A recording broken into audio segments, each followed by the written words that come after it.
Israel के Gaza पर हमले जारी हैं। इजराइल ने कल रात भी फिर से हवाई हमले किए। इजराइल की सेना ने हमास के कई ठिकानों को निशाना बनाया। इजराइल ने दावा किया कि हवाई हमले हमास के operational headquarter, anti tank launchers और हमास के दूसरे ठिकानों पर किए गए। इस वक्त की महायुद्ध ब्रेकिंग आपको बता रहे हैं। इजराइल के गाजा पर हमले लगातार जारी है। कल रात भी फिर से इजराइल ने गाजा पर हवाई हमले किए। यहाँ पर हमास के कई ठिकानों को निशाना बनाया गया। एक्सक्लूसिव तस्वीरें हम आपको दिखा रहे हैं। 7 अक्टूबर को जो हमास ने इजराइल पर हमला किया था, उसके बाद से लगातार इजराइल की तरफ से गाजा पर हवाई हमले जारी हैं।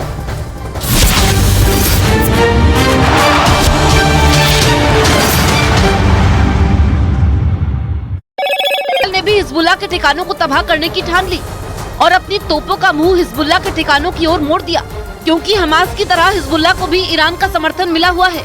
ईरान पर हिजबुल्लाह के लड़ाकों को भी हथियार और पैसे मुहैया करवाने का आरोप लगता है। लेकिन विश्व युद्ध की आहट को देखते हुए इजराइल ने उन सभी देशों से अपने नागरिकों को बुला लिया जहां इजराइल के खिलाफ प्रदर्शन हो रहे हैं। तो वहीं हालात बिगड़ते देखकर चीन ने भी ऐसा ही किया और हमास की मिसाइलों की मार झेल रहे इजराइल से चीन के नागरिकों को निकालना शुरू कर दिया। खबर है कि जंग शुरू होने के बाद से चीन के 1000 नागरिक इजराइल छोड़ चुके हैं। तो वहीं इजराइल विरोधी देशों से भी उसके नागरिकों की वापसी जारी है। यानी हमास और इजराइल की जंग भयंकर होने का चांस है। इजराइल की सेना ने खुद बोल दिया कि वो किसी भी वक्त गाजा में घुस जाएगी, यानी गाजा में कभी भी हाहाकार मच जाएगा। और 2 गुटों में बट चुके दुनिया के अलग अलग देश इसका हिस्सा बन सकते हैं, क्योंकि ईरान ने मुस्लिम देशों से तैयार रहने को कह दिया है। तो वहीं अमेरिका से गाजा में जमीनी हमले को हरी झंडी मिल चुकी है, जिसे तीसरे विश्व युद्ध की दस्तक माना जा रहा है, क्योंकि खेमे बट चुके हैं, जिसमें कुछ देश फिलिस्तीन के साथ खड़े हैं और कुछ इजराइल के साथ। हमास के साथ जारी जंग के बड़े युद्ध में बदलने की आशंका के कारण इजराइल ने कई देशों में अपने दूतावास को खाली कर दिया।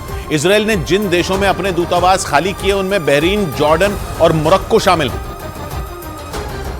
और इन देशों से इजराइल ने अपने सभी राजनयिकों को वापस बुला लिया। हालांकि दूतावासों को खाली कराने पर इजराइल की तरफ से कोई बयान सामने नहीं आया, लेकिन माना यह जा रहा है कि गाजा पर हमले के खिलाफ मुस्लिम देशों में हो रहे विरोध प्रदर्शनों की वजह से इजराइल ने यह फैसला लिया। उधर हमास और इजराइल में छिड़ी जंग के बीच हमास ने 2 अमेरिकी नागरिकों को रिहा कर दिया।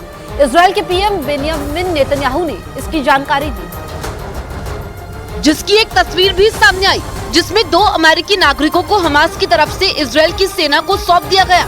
जिसके बाद अमेरिका के राष्ट्रपति जो बाइडेन ने इजराइल और कतर को इसके लिए धन्यवाद दिया, क्योंकि हमास ने कतर की मध्यस्थता के बाद ही बंधक बनाई गई अमेरिका की रहने वाली मां बेटी को रिहा किया, जिन्हें इजराइल की सेना ने हमास के लड़ाकों से सुरक्षित अपने कब्जे में ले लिया। 7 अक्टूबर की सुबह फिलिस्तीन के चरमपंथी संगठन हमास ने इजराइल पर भीषण हमला किया था, जिसे पिछले 75 साल के इतिहास में सबसे भयानक हमला माना गया। और इजराइल की सेना ने दावा किया कि इस हमले में हमास ने आम नागरिकों को अपना निशाना बनाया, जिसमें हजारों लोगों की मौत हो गई, जबकि सैकड़ों लोगों को बंधक बनाया गया। तुर्की में फिलिस्तीन के समर्थन में जारी प्रदर्शनों के